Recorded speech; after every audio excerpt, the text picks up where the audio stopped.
So welcome back student. चलिए आज की क्लास में हम लोग स्टार्ट करते हैं अपना next method of national income, that is income method.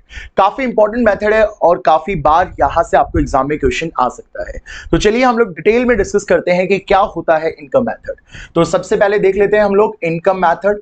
तो सबसे पहली चीज हमें ये देखना है कि इनकम मेथड का एग्रीगेट क्या है। तो इनकम मेथड का जो एग्रीगेट होता है वो डोमेस्टिक इनकम होता है, और डोमेस्टिक इनकम का एग्रीगेट हमें मालूम है क्या होता है, NDPFC, where N is net, D is domestic, P is product, FC is factor cost. So net domestic product at factor cost is the aggregate for income method. अब हम लोग देख लेते हैं कि इनकम मेथड में कौन कौन सी चीजें आती हैं। तो बेसिकली यहां पे क्या होता है कि हम लोग जिस लोगों की जिस टाइप के लोग हमारे यहाँ है, जैसे कोई बिजनेसमैन हो सकता है, कोई खुद का काम जो इंसान करता है वो हो सकता है, या कोई कहीं पे काम कर रहा है जाके, मतलब एम्प्लॉयर एम्प्लॉय वाला रिलेशन हो सकता है, कहीं पे सैलरी पे काम कर रहा है। तो जो भी हमारे यहाँ लोग हैं उन सबके लोगों की इनकम को ऐड करते हैं, और इनकम को ऐड करने के बाद हमारे पास डोमेस्टिक इनकम आती है, और फाइनली उस डोमेस्टिक इनकम में हम लोग NFIA को ऐड करते हैं, that is net factor income from abroad, और हमारे पास जो आंसर आ जाता है वो आ जाती है नेशनल इनकम। तो बेसिकली यहां क्या करते हैं हम लोग, इनकम का सम करते हैं। जो भी हमारे यहाँ लोग हैं कंट्री में उनके सबके इनकम का सम करते हैं, और उससे डोमेस्टिक इनकम आती है, और उसमें जब NFIA और जोड़ देते हैं तो हमारे पास नेशनल इनकम आ जाती है। तो देखिए इनकम मेथड के हम लोग फटाफट से देख लेते हैं क्या क्या कंपोनेंट्स होते हैं। तो सबसे पहला जो कंपोनेंट होता है that is compensation of employees. Compensation of employees plus, इसमें प्लस हो जाएगा operating surplus, plus operating surplus, और इसमें प्लस हो जाएगा mixed income from self employed. तो बेसिकली हम लोग याद रखेंगे ये तीन जो आपके मेन हेड होते हैं जब भी आप इनकम मेथड से नेशनल इनकम फाइंड आउट करते हो। इन तीनों को आपने फाइंड आउट करना है क्वेश्चन में, that is compensation of employ plus operating surplus plus mixed income of self employed. अब कंपनसेशन ऑफ एम्प्लॉयज का मतलब क्या होता है कि जो भी इंडिविजुअल्स हमारे यहां कहीं जॉब करते हैं, कहीं जाके सैलरी पे काम करते हैं, या फिर कोई पर्सन जो वेजेस पे काम करते हैं, तो जो भी इंसान एम्प्लॉयर एम्प्लॉय वाले रिलेशन में है और वहां से वो जो जितनी इनकम जनरेट कर रहा है, जितनी इनकम कमा रहा है, वो हमारी काउंट होगी कंपनसेशन ऑफ एम्प्लॉयज में। उसके बाद ऑपरेटिंग सरप्लस। ऑपरेटिंग सरप्लस को हम लोग बोलते हैं income from property and entrepreneurship. तो मतलब अगर आपकी कोई प्रॉपर्टी है जो आपने रेंट पे दे रखी है, आपने कहीं इन्वेस्टमेंट्स कर रखी हैं, या फिर आपका कोई बिजनेस है जहां से आपको प्रॉफिट्स आ रहा है, इन सबको अगर आप ऐड कर देते हैं तो आपका आ जाता है operating surplus, that is income from property and entrepreneurship. Then is mixed income. Mixed income का कंसेप्ट क्या होता है कि देखिए कई लोग हमारी इकोनॉमी में ऐसे होते हैं जो ना ही कहीं एम्प्लॉयर एम्प्लॉय के रिलेशन में वर्क कर रहे हैं, ना कहीं उनका कोई बिजनेस है, ना कहीं कोई प्रॉपर्टी से उनको रेंट मिल रहा है, इन्वेस्टमेंट से उनको इंटरेस्ट मिल रहा है, ना कहीं उनको डिविडेंड मिल रहा है, वो अपना खुद का काम कर रहे हैं, जैसे कॉबलर्स हो गए, हेयर ड्रेसर्स हो गए, या फिर जो फेरी वाले हो गए। ठीक है, तो इन लोगों को बोलते हैं सेल्फ एम्प्लॉयड लोग। ये कहीं पे भी जाके वर्क नहीं कर रहे, they are doing their own work. तो वो लोग जो इनकम कमाते हैं उनको हम लोग बोलते हैं mixed income from self employed. जो कहीं पे भी जाके काम नहीं कर रहे हैं, अपना खुद का कोई बिजनेस कर रहे हैं, खुद का अपना कोई काम कर रहे हैं, और उससे जो इनकम वो जनरेट कर रहे हैं उसको हम लोग बोलेंगे mixed income of self employed. तो यहां पे आप इनको ऐड कर दोगे तीनों को, और तीनों को ऐड करके आपके पास आ जाएगा NDPFC। बट देखिए कंपनसेशन ऑफ एम्प्लॉय जो है आपको एज इट इज नहीं गिवन होगा, ये कई बार आपको फाइंड आउट करना पड़ेगा। तो कैसे फाइंड आउट करेंगे, तो इसके कुछ हेड्स हैं जो आपको ध्यान में रखने हैं। कंपनसेशन ऑफ एम्प्लॉय के कुछ हेड्स हैं जो आपने ध्यान में रखने हैं। तो सर क्या क्या हेड्स हैं, तो देखिए सबसे पहली चीज यहां पे कंपनसेशन ऑफ एम्प्लॉय आएगा आपका salaries and wages in cash. Salaries and wages in cash. इसके बाद इसमें प्लस हो जाएगा salaries and wages in kind, और इसमें प्लस हो जाएगा employers contribution, employers contribution to social security schemes. ठीक है स्टूडेंट्स, देखियो अब हम लोग देखते हैं ये क्या क्या आइटम्स होते हैं। सबसे पहले salaries and wages in cash, it is much clear to everyone. जो भी आपको कैश में सैलरी और वेजेस मिल रहे हैं, that is salaries and wages in cash. Apart from cash बहुत सारे बेनिफिट्स दिए जाते हैं एम्प्लॉयज को, जैसे travelling allowances, house rent allowances, food allowances. ठीक है, तो इन सारे अलाउंसेस को जब देते हैं, मतलब अपार्ट फ्रॉम कैश उनको फ्री मेडिकल फैसिलिटीज दी जाती हैं, ट्रांसपोर्टेशन फैसिलिटीज एम्प्लॉयज को दी जाती हैं, हाउस अकोमोडेशन दी जाती है, तो इसको हम लोग बोलते हैं these are popularly known as salaries and wages in kind, not in the form of cash but in form of some other things. ठीक है, देन इसके बाद देखिए सोशल सिक्योरिटी स्कीम्स होती हैं। सोशल सिक्योरिटी स्कीम जैसे आप देख सकते हैं प्रोविडेंट फंड, जो एम्प्लॉयज होते हैं उनका कुछ पैसा कटता है और उतना ही पैसा एम्प्लॉयर में लाता है, और एक प्रोविडेंट फंड नाम का एक सिस्टम होता है जिसको एम्प्लॉय अपनी जॉब खत्म होने के बाद या विद इन द जॉब कभी भी उस पैसे को विड्रॉ करा सकता है। तो ये सोशल सिक्योरिटी स्कीम्स होते हैं जो एम्प्लॉयर्स जो होते हैं उनकी सेफ्टी के लिए होती हैं। ग्रेच्युटी फंड हो गया, प्रोविडेंट फंड हो गया, तो इन सबको हम लोग बोलते हैं सोशल सिक्योरिटी स्कीम्स। तो बेसिकली क्या होता है, ये जो सोशल सिक्योरिटी स्कीम्स होती हैं इसमें जो कंट्रीब्यूशन होता है वो एम्प्लॉयज का भी होता है और एम्प्लॉयर्स का भी होता है।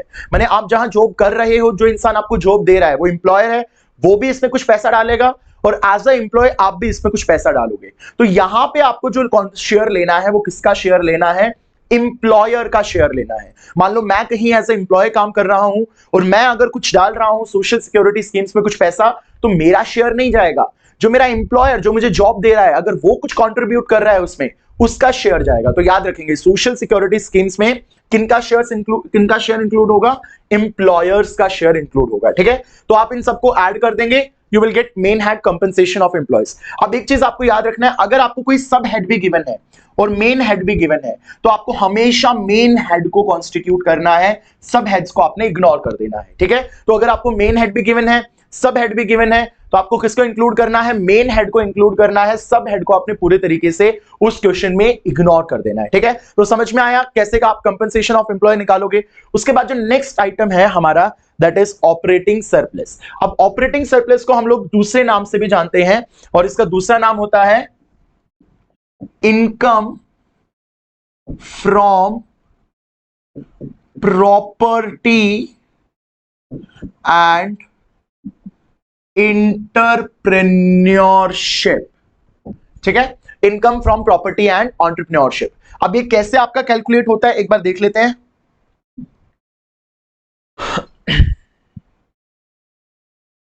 देखिए, अब इसको कैलकुलेट करने के लिए सबसे पहले आपको चाहिए चार चीजें। देखिए, सबसे फर्स्ट थिंग जो आपको चाहिए दैट इज रेंट। ठीक है, rent plus interest plus royalty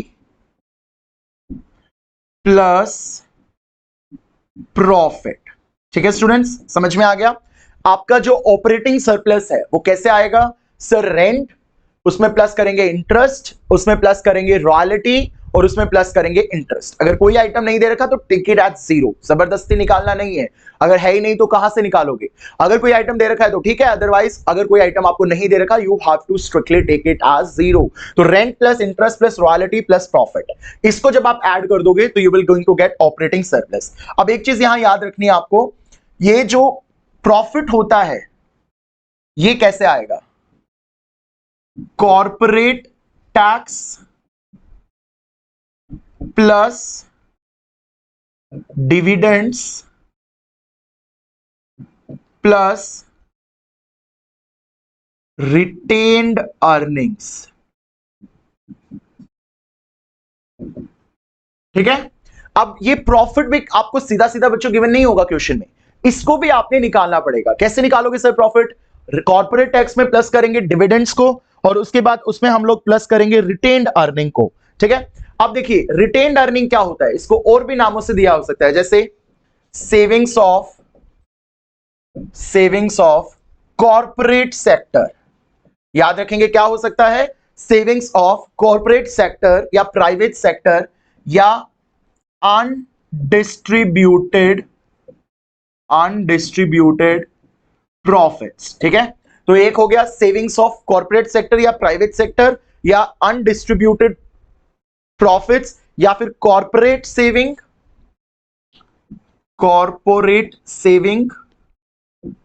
या फिर रिजर्व्स एंड सरप्लस, तो देखिए बेटा, चार नाम आपको और याद रखने हैं रिटेन्ड अर्निंग के अलावा। रिटेन्ड अर्निंग के अलावा या तो ये रिजर्व एंड सरप्लस के नाम से दिया हो सकता है, या कॉर्पोरेट सेविंग के नाम से, या सेविंग ऑफ प्राइवेट सेक्टर या कॉर्पोरेट सेक्टर, या फिर अनडिस्ट्रीब्यूटेड प्रॉफिट।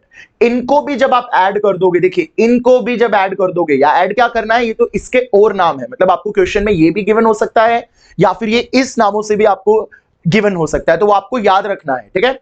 उसके बाद नेक्स्ट जो आइटम है हमारा कॉर्पोरेट टैक्स। अब ये कॉर्पोरेट टैक्स को आप लोग किस किस नाम से दे सकते हो, प्रॉफिट टैक्स या बिजनेस टैक्स, याद रखेंगे। कॉर्पोरेट टैक्स को कैसे दे सकता है, या तो बिजनेस टैक्स या प्रॉफिट टैक्स या कॉर्पोरेशन टैक्स। अगर आपको सारे नाम याद होंगे तो आप बहुत इजीली क्वेश्चन को कर पाओगे। तो कॉर्पोरेट टैक्स को किस किन नामों से दिया हो सकता है, प्रॉफिट टैक्स, बिजनेस टैक्स या कॉर्पोरेशन टैक्स। उसके बाद कंपनसेशन ऑफ एम्प्लॉयज, इसको दूसरा नाम दिया हो सकता है इमोल्यूमेंट्स ऑफ एम्प्लॉयज, ठीक है। कंपनसेशन ऑफ एम्प्लॉयज का दूसरा नाम क्या हो सकता है, इमोल्यूमेंट्स ऑफ एम्प्लॉयज। उसके बाद mixed income of self employed, तो mixed income of self employed का दूसरा नाम हो सकता है इनकम ऑन सेल्फ एम्प्लॉयड या इनकम ऑन सेल्फ अकाउंट, ठीक है, याद रखेंगे, छोटा सा है, इनकम ऑन सेल्फ अकाउंट या इनकम ऑफ सेल्फ एम्प्लॉयड, ठीक है। तो ये भी आपको दिया हो सकता है। तो ये सारी चीजें आपको माइंड में रखनी पड़ेंगी, एग्जाम में कोई आपको बताने नहीं आएगा। अपने खुद के नोट्स प्रिपेयर कीजिए, उनको एक दो बार आप रिवाइज करिए, रिवाइज करोगे तो आपको चीजें ज्यादा क्लियर रहेंगी, बेटर क्लियर रहेंगी, ठीक है। तो ये सारी चीजें आप देख लीजिए, स्क्रीनशॉट ले लीजिए इसका। ये सारा जो है ये आपका इनकम मेथड के सारे आइटम है जो ब्लैक से मैंने लिखे हैं, compensation of employees plus operating surplus plus mixed income from self employed, ये तीन है। उसके बाद कंपनसेशन ऑफ एम्प्लॉय या एमोल्यूमेंट्स ऑफ एम्प्लॉयज के सब हेड्स हो गए, इनको आपने याद रखना है, ये सबसे इंपॉर्टेंट पॉइंट है, यहां आपको एम्प्लॉयर्स का कंट्रीब्यूशन लेना है। उसके बाद operating surplus, rent, interest, royalty, profit. अब प्रॉफिट आपके पास सीधा सीधा नहीं होगा तो corporate tax plus dividend plus retained earning, ठीक है। अब रिटेन्ड अर्निंग का क्या दूसरा नाम क्या हो सकता है, reserve surplus, corporate saving, savings of corporate sector या अनडिस्ट्रीब्यूटेड प्रॉफिट, ठीक है। डिविडेंड्स ऐसे ही रहेगा। कॉर्पोरेट टैक्स को बिजनेस टैक्स बोल सकते हैं, प्रॉफिट टैक्स बोल सकते हैं या कॉर्पोरेशन टैक्स बोल सकते हैं। Mixed income of self employed plus करना है, फिर इसमें इसको इनकम ऑन सेल्फ एम्प्लॉयड या इनकम ऑन सेल्फ अकाउंट भी बोल सकते हैं। जब आप इन तीनों को ऐड कर दोगे तो आपके पास आंसर आ जाएगा एनडीपीएफसी, ठीक है। क्या आंसर आ जाएगा, एनडीपीएफसी। लेकिन अपने को क्या निकालनी है, नेशनल इनकम, दैट इज एनएनपीएफसी। तो अब हमें कन्वर्जन यूज करना पड़ेगा। नेट जो पहला होता है नेट और ग्रॉस होता है, तो देखिए नेट का नेट, दूसरा डोमेस्टिक का नेशनल, तो डोमेस्टिक को अगर नेशनल में कन्वर्ट करना है तो प्लस करना पड़ेगा NFIA, third product, factor cost. तो आपको सिर्फ एनडीपीएफसी में क्या प्लस करना पड़ेगा, एनएफआईए प्लस करना पड़ेगा, और एनएफआईए सिर्फ प्लस करने से आपके पास नेशनल इनकम आ जाएगी। एनएफआईए का फॉर्मूला हमें मालूम है, factor income from abroad minus factor income to abroad, ठीक है। तो ये इतना करने से हमारा आंसर आ जाएगा, और ये हमारा हो गया इनकम मेथड। इस तरीके से आप क्वेश्चन को सॉल्व करके, इन आइटम्स को याद रख के, आप किसी भी क्वेश्चन को बहुत इजीली जो नेशनल इनकम का है उसको आप सॉल्व कर सकते हो। एक फटाफट से क्वेश्चन हम लोग करके देखते हैं। देखिए क्वेश्चन हम लोग क्रिएट कर लेते हैं। कैलकुलेट एनएनपीएफसी, ठीक है। एनएनपीएफसी मतलब अपने को नेशनल इनकम निकालनी है। First, salaries and wages in cash 10,000, salaries and wages in kind 20,000, total contribution to social security schemes 5,000, 50% जिसमें है एम्प्लॉय का शेयर, ठीक है। तो 50% हमारा किसका शेयर है, एम्प्लॉय का शेयर है। उसके बाद नेक्स्ट आइटम क्या है, रेंट 2,000, इंटरेस्ट 3,000, रॉयल्टी 4,000, अब retained earning 3,000, dividends 6,000, mixed income of self employed 20,000, depreciation 100, NFIA 500। ठीक है, ये हमारे पास हमने एक इमेजिनरी क्वेश्चन क्रिएट किया है और इस क्वेश्चन से हम जल्दी से नेशनल इनकम अपनी निकालेंगे। तो अब देखिए, आपको एग्जाम में सबसे पहली चीज क्या है, आपको आइटम्स देखने हैं। देखिए यहां पे salaries and wages in cash, salaries and wages in kind, contribution, rent, interest, royalty, retained earning, dividend, ये जो सारे आइटम्स हैं आपके कौन से मेथड के हैं। तो आप ध्यान से देखेंगे तो ये सारे जो आइटम है जो आपके इनकम मेथड के हैं। तो यहां पे आपको आइडेंटिफाई पहले खुद से करना है कौन सा मेथड है। ठीक है, तो यहां पे हम लोग लिख लेते हैं कौन सा मेथड है अपना, इनकम मेथड। और इनकम मेथड का जो एग्रीगेट है उसको लिख लेते हैं, दैट इज NDPFC। ठीक है, डोमेस्टिक इनकम आपका होता है NDPFC इनकम मेथड से। अब हम लोग लिखते हैं इसका फॉर्मूला। तो NDPFC, बड़ा स्ट्रक्चर्ड आंसर आपने लिखना है, compensation of employ plus operating surplus plus mixed income of self employed, ये फॉर्मूला होता है। और देखिए ये हमने पीछे की क्लास में, ये पीछे अभी हमने यही चीज डिस्कस की है, तो मैंने यही तीनों हेड्स वहां पे लिखे हैं, compensation of employ plus operating plus mixed income. ठीक है, अब देखिए कंपनसेशन ऑफ एम्प्लॉय हम लोग अलग अलग कलर से इनको सॉल्व करते हैं ताकि आपको इजीली समझ में आए। ये हम थोड़ा ऑरेंज से करते हैं। कंपनसेशन ऑफ एम्प्लॉय क्या है, salary and wages in cash, salary and wages in kind, और ये टोटल कंट्रीब्यूशन 5,000 है, लेकिन अपने को एम्प्लॉयर का चाहिए, इसमें से 50% अगर एम्प्लॉय का है तो एम्प्लॉयर का भी 50% होगा, तो मतलब इसका 2,500 हमारा एम्प्लॉयर का कंट्रीब्यूशन है।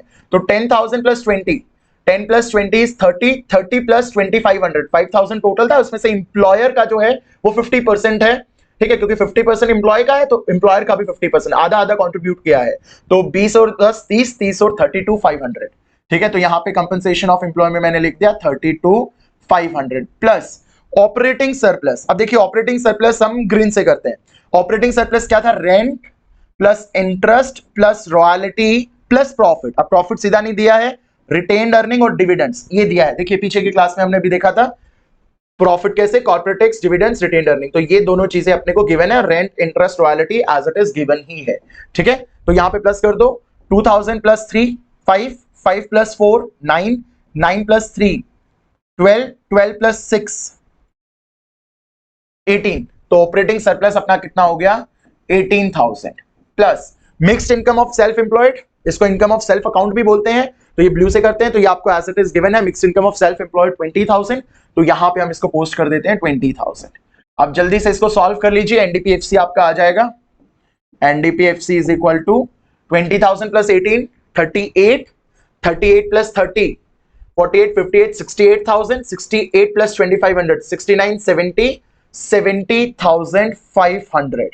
तो आपका ये कैलकुलेशन एक बार देख लेना, NDPFC आपका आ गया 70,500, 30 40 50 60, ठीक है, 20 30 40 50 60 then 68 69 70 7,500, ठीक है। NDPFC आपका आ गया 70,500। लेकिन अपने को क्या पूछा था, नेशनल इनकम, तो NDPFC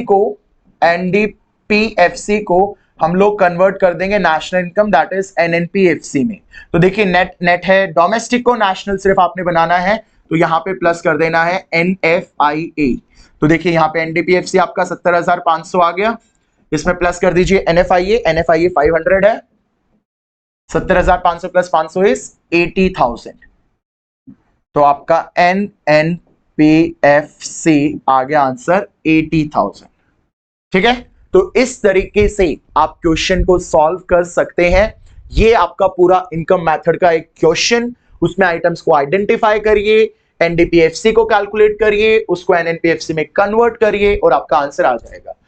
आइटम्स ये देखो, ये आपको कन्वर्जन मैंने बताया है, सिर्फ NFIA प्लस करना है, देन फाइनली ये आपके पूरे आइटम्स हैं। अगर आपको ये आइटम्स याद रहते हैं, आप याद कर लेते हैं, तो बहुत इजीली आप इनकम मेथड से नेशनल इनकम को फाइंड आउट कर सकते हैं। और कोई और एग्रीगेट भी अगर आपसे पूछा है तो आप सिर्फ NDPFC को उस एग्रीगेट में कन्वर्ट कर दें और आपका आंसर आ जाएगा। ठीक है, नेक्स्ट वीडियो जो हमारा होगा वो होगा एक्सपेंडिचर मेथड का। Thank you students.